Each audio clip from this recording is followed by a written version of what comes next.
New Landing's Job Chat is brought to you in part by the Prosperity Advisory Group, the next step in your financial future, and by the EBS Group with an unparalleled background in Oracle solutions and services.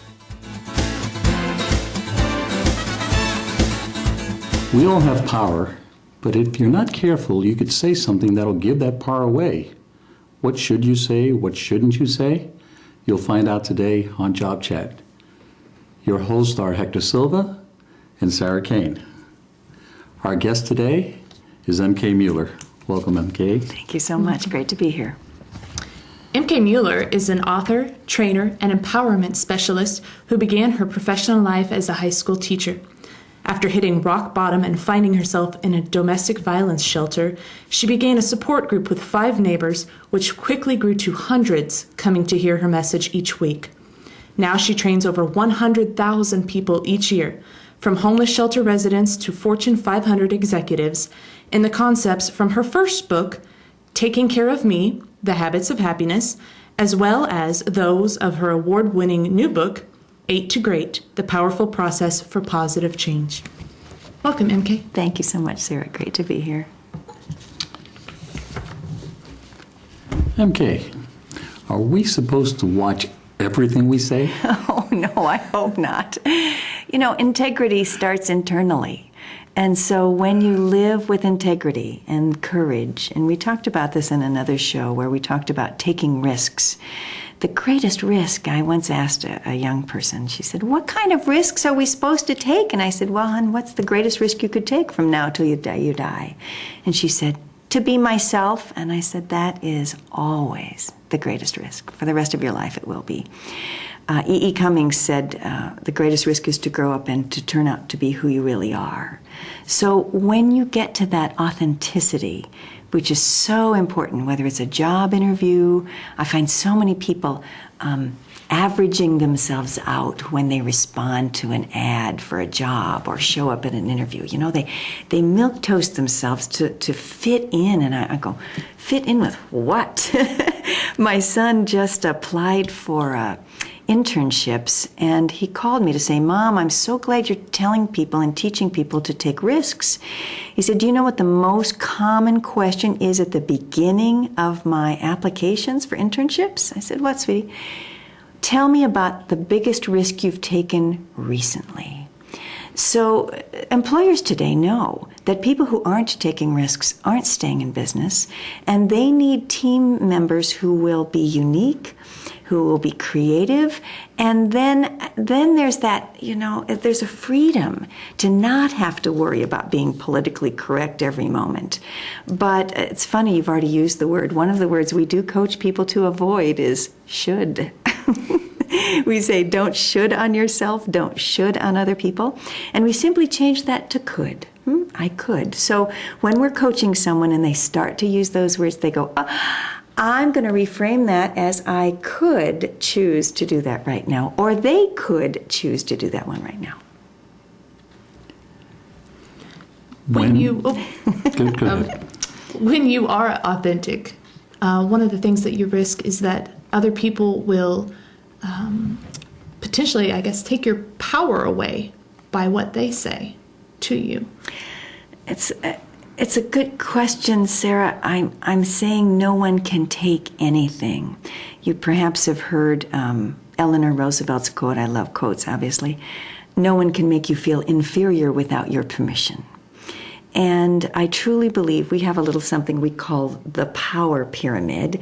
And when you're down here at 5, the reason you're only 5% powerful is because you woke up at 100, but you've given your power away to anybody who looks at you funny or says that you're not doing the best that you could or whatever. You know, we even say in Nazi Germany, Adolf Hitler wasn't the biggest problem. We say he was a little guy with a lot of bad ideas. We run into them all the time, right? What was the problem in Nazi Germany was the German people doing what with their power? Giving it away. Absolutely.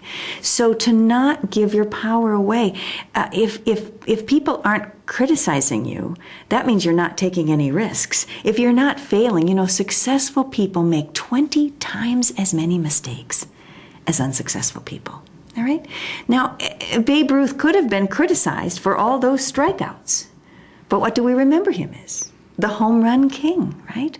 And why did he strike out so many times? Because the swing for a home run is completely different from a swing for getting on base. And it's a much riskier swing.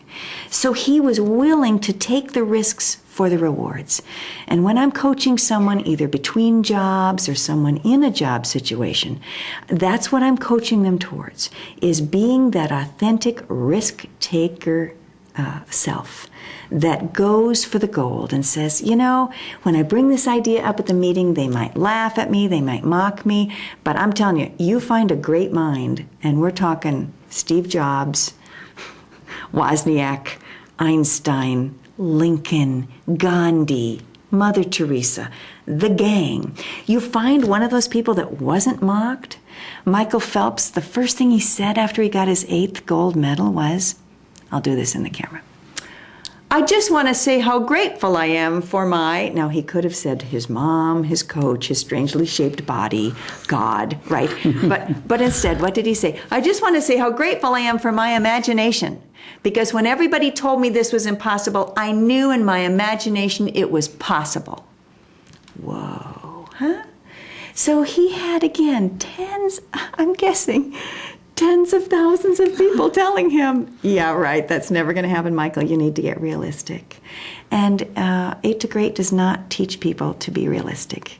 8 to Great says, find your dreams, follow your dreams. It's not that you might not have other jobs along the way to your dream. In fact, I tell people who work with and for me, I'm here to prepare you for your next job. You know, it's probably not going to be this particular job, but and we help move people to their dreams of owning their own business or being that expert in their field all the time. But it's just a matter of not allowing people, if that makes sense, to take your power away. Great question. So what I'm hearing you say, I think, is that you should say what you believe, even if you don't think that that's what they want to hear. Absolutely. Again, in an interview, looking for the politically correct answer, and I know there are books and books and books written on this, you know, how not to tick anybody off. And I want to be myself. I get compared to dating, okay? So you're on a date, and you're not going to tell this guy the real truth about yourself. You're going to, fudge, right? Like he's not going to find out later? I'm sorry. Do you want to be in a long-term relationship with somebody where you can't be authentic with them? Exactly. So why wouldn't you want to do the same thing in a job interview? When you do that job interview, and if you are not yourself, and they do hire whoever it is that you pretended to be. There you go. That's who they're going to expect to walk in the door. Oh, and you'll be so... And that's what you're going to have to be the rest of the time you're there. And you'll be exhausted at the end of every day trying to be that person. It'll be like Halloween every day, right? Pretending, yeah. So again, when I'm interviewing somebody, I say, so tell me something very unique about you. You know, and that's going to tell me a lot to say what is unique about them. And if they're afraid to tell me that, then I say it's probably not a match because I'm a strong personality. And fear doesn't work really well in my office. You have to have the courage to go up and say, Mary Kay, I need to look at this. It's not working, and I think I've got a better way to do it. Or to speak up in a meeting. You know, I recently came across the word professional defined in a way that just gave me shivers. Avoiding public disagreement. Okay. Excuse me? One of my favorite books about business is The 5 Dysfunctions of a Team. And it's all about if you can't disagree at a meeting, you are wasting all of your time, money, and energy. Goodness gracious, if we only needed one of us, the rest of us would be dispensable. We're here to give our unique perspective as a woman, as a man, as different ethnicities, as different spiritualities, as different ages. You know, there's so many different things we bring to the table. And to try and fit in it's truly, it's the last millennium. It's really not this job market. New Landing's Job Chat will be back right after a word from our sponsors.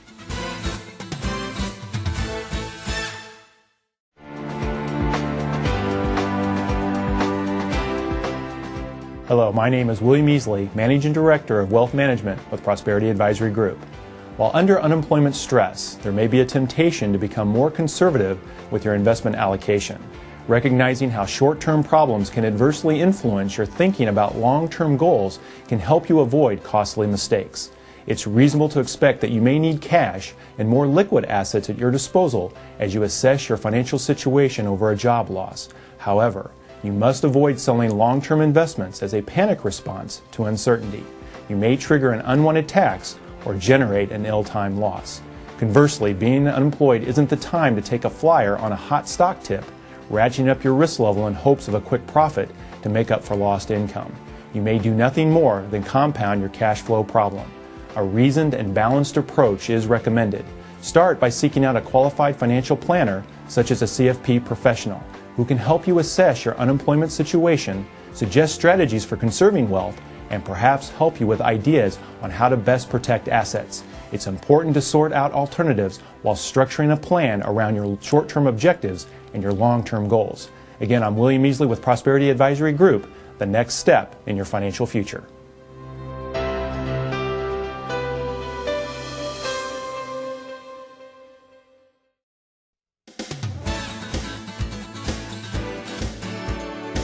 There was something else you said there when you go and you say, this is not working, this is a better way to do it. This is not working is just a complaint. This is a better way to do it is where you're exercising your power. Absolutely, absolutely. One of the things we have suggested is an alternative to the complaint box. When I was doing some training for Sprint, there was a complaint box at one of the locations, and they took it down because the person responsible for reading the complaints kept quitting because they were so discouraged. And so we said, there's a better way here. And the better way is that you have a 4-part form, and you only will have it read if all 4 parts. In other words, as soon as you pick up the sheet of paper, right, you can tell if all 4, and as soon as it's not, it's shredded, it's gone. Nobody's going to look at that. But the 4 parts are what? Here's what I see. Here's why I believe it's not working. Here's what I suggest we do differently. And here's what I'm willing to do in that process, even if it's just bring the idea to the table. And if you don't have all 4 of those processes, in other words, people can say, well, this isn't working. And the manager says, we agree, it's not working. But we haven't thought of anything better. Have you? The other interesting thing is sometimes when people go in to have something that's wrong with work, they really don't have an answer, but they come in and they just say, you know, I just want you to know that the workload right now is just really draining me, and I'm not sure I'm going to be up to par because of the level of things I'm being asked to do. I just wanted you to know. And often that's enough. That the manager says, thank you so much for sharing that. I wish I could lighten that load for you now, gosh, but I really appreciate your honesty. That's, again, authenticity. That's that integrity that we bring to the table, even if there isn't a clear solution right now, in the foreseeable future. Well, there are some people that you'll work with who do nothing but whine and complain and don't bring solutions to the table. How do you keep those people from taking your power or not taking your power? How do you prevent giving your power away to them? Give me 5 on that one, girlfriend. Yes, lovely. I love that question. It's one of my most common. And again, how not to give our power away to the person who's in what we're going to call a 5ing mood, where only 5% of their thoughts are feeling good, and you're up here 95ing, where 95% of your thoughts are grateful, hopeful, happy, huh? So what to do when they walk in? We'll say they're walking into the break room. All right, here's what we've been doing in the past. We wait until they sit down to go, wait until you hear about, okay? Just a minute. That's giving our power away. Instead, you're going to start the conversation next time, Sarah, and say, hey, how's it going? What's the best thing that happened to you this weekend? Now, there is no negative response to that. They might say nothing, which gives you an opening. Oh, well, wait till you hear about me. I got this gardening done, and okay. So you set the bar. The first person who speaks decides where on the power pyramid you are. And you can either talk about thoughts that don't feel good or thoughts that do. I remember once I was working with a staff of high school teachers, and at lunch, they had heard me talk about choosing thoughts that feel good and focusing on topics that felt good. And yet someone shared about almost hitting a deer on the way there. And they spent like 20 minutes talking about people they knew or themselves hitting a deer. I'm walking by with my tray to my table and I said, guys, really? You really want to talk about that painful a subject? And they said, oh, Mary Kay, we're just kidding. And I said, you know what? Your brain can't tell the difference. But I went on to my table. Are we ready? There were 7 of them at that table. 3 of them hit deer on the way home. I could not make these up. Okay? Wow. In other words, we know that what we think about, we bring about. Do you want to continue talking about how bad the economy is, right? I love it when people say, oh, I'm so depressed about the Dow Jones. I said, sincerely, the Dow Jones is nothing but a reflection of how depressed you are. Why don't you stop being depressed, join Warren Buffett and myself being hopeful, and then the economy will rise. That's all the Dow Jones is a reflection of the attitude, positive or negative, of this country. Now, you asked such a great question. I have one more tip for you, Sarah. Let's say you have one friend who you really, you're in a relationship with her, and she just tends to complain about this same person over and over. Let's say it's her mother-in-law. Well, here's the next time that she does this, I'm going to encourage you to take step 1, which is, oh, gosh, go on. I hear you. Oh, that must be hard. So maybe she's never really had anybody listen to her. So that might be the key, but listen to her. That's great. If she comes back a second time still complaining about mother-in-law, you get to say something different. Oh, sorry, yeah, you've talked about this before. Thoreau says things don't change, we change. So what could you do differently around your mom and mother-in-law? And if she can't think of anything, then you give her some tips, all right? If it happens the 3rd time, you get to ask this question. Oh, really? Still a problem? Huh? Which of the things we talked about last time did you use? And the answer will be none. And you go, oh, no wonder. Okay, so how are the kids? Right? And she'll never darken your doorstep again. Isn't that fun? Huh? Now, it's not that she won't be your friend, but she's not going to complain to you about that because now she knows who is responsible, who has the power in her life to change, is she's not changing, right? So those are the 2 most common and most helpful tips for how to deal with negativity, I guess. One of the things that used to drive me crazy, or still does when I'm working with teams, is the people that say, well, I'm just doing what I was told to do. They seem to think, or let me put it this way, just because you're not in a position of power doesn't mean you don't have power. It's just a different power. And by saying, I'm doing what I was told to do, then you have just relinquished all power. Absolutely, Hector. I'm so glad that you're working with teens. We have this process that we teach to teens, a whole curriculum around it, because when I would talk to adults, they would say, if only I would have heard this in school. So now we have our business and community program as well as our teen program.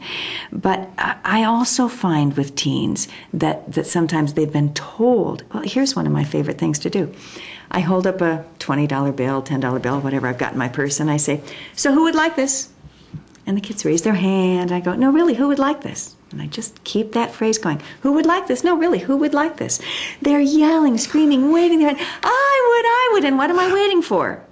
I'm waiting for that young person to get out of their chair and come up and take it out of my hand. It's a great activity to do with teenagers.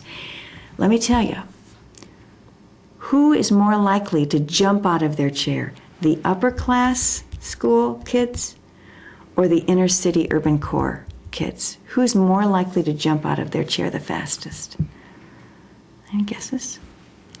I would think probably the inner city kids. Actually, it's the upper class kids. Really? Because they have seen their parents. Why are their parents successful in the workplace? Because they take risks and go after what they want, right? We are teaching the urban core kids again, polite, polite, polite, polite. And one of my phrases is, nice for me means on ice. I did not train my kids to be nice first, last, and in between. I trained them to be courageous. Now, are my children, my two biological children, kind? Extremely. Generous? Yes. Compassionate? Oh my gosh. But recently, the president of Drake University was speaking, and my son was in the audience, and he gave a very dry talk. And then he said, does anyone have any questions? To which my son raises his hand and says, did you know we're having a hot dog fest at SIGEP today? And I promise you, I'll give you a free hot dog if you show up. Dr. whatever his name was. He showed up at the hot dog fest, and now he and my son are close friends, which is not a bad friend to have, you know, the president of Drake University. Not at all. So again, it's absolutely owning your power to go out and take the initiative, exactly what you're talking about, Hector. Owning your power to do your best, and sometimes that means asking for what you want. Sometimes it means apologizing for something that happened. What does it mean in your particular situation? Great point. It also means not taking a back seat. Absolutely. Which reminds me of another very common communication problem in the workplace, which is third-party communication. So can I just chat for a second about that one? We call them X, Y, and Z. And we say when X has a problem with Z clicking her pen, right? But instead she tells Y, and Y goes and tells Z. It's one of the most toxic problems, and not only in the workplace, but in homes. I've seen it take down small businesses, church choirs, small towns. I mean, it can really be destructive. So we have a 90-second way to stop it in your life forever. And I'm all excited to share it with you today. If you're X, what's the way you stop that third-party stuff? You'd go directly to who? To Z. Z. There you go. Mm-hmm. Ding, ding. If you're Y and X comes to you, what are you going to tell X? Go to tell Z. There you go. Ding, ding. So we got 2/3 of it solved, right? If it's Z, there's this special phrase we teach. If you're Z and Y comes to you and says, you know, X really has a problem with you, blank, blank, blank, or worse yet, everybody thinks, oh my goodness, give me a break. At any rate, so when you're Z, and I have been Z, I'm guessing you two have been, strong personalities tend to sometimes attract that, huh? Then I simply look at Y and say, so, do you agree? And Y does this little dance backwards. And again, they'll never darken your doorstep again. Isn't that fun? Because Y has never carried a message they didn't agree with. And often Y believes this stronger than X. They're using X as an excuse to tell you what they think because they are not empowered themselves. So it's a fun little thing to learn. And even with my mother, she doesn't call me and tell me what my brothers think I should do anymore. It's been a great thing. Well, MK, thank you for sharing and spending more time with us today. My pleasure. And if someone wanted to contact you and get some more information, where could they reach you? Oh, we'd love to help. Again, whether it's a business, an association, or a school, we do keynotes and seminars and workshops and train teachers. So they just contact us at 8togreat.com. That's the number 8, TOGREAT.com. And www.8togreat.com. You'll see it all. And yes, give us a call. 8 to Great. There you go. Not different from the title of your book. There you go. It's our process to get you where you want to go. Thank you so much. Well, thank you, MK, for joining us today. It was wonderful. Thank you, sir. You can hear more advice from MK and from other guests by listening to our past chats online. Just go to www.newlandingsjobchat.org or search for Job Chat on YouTube. Until next time, may your days be full of health, happiness, and success.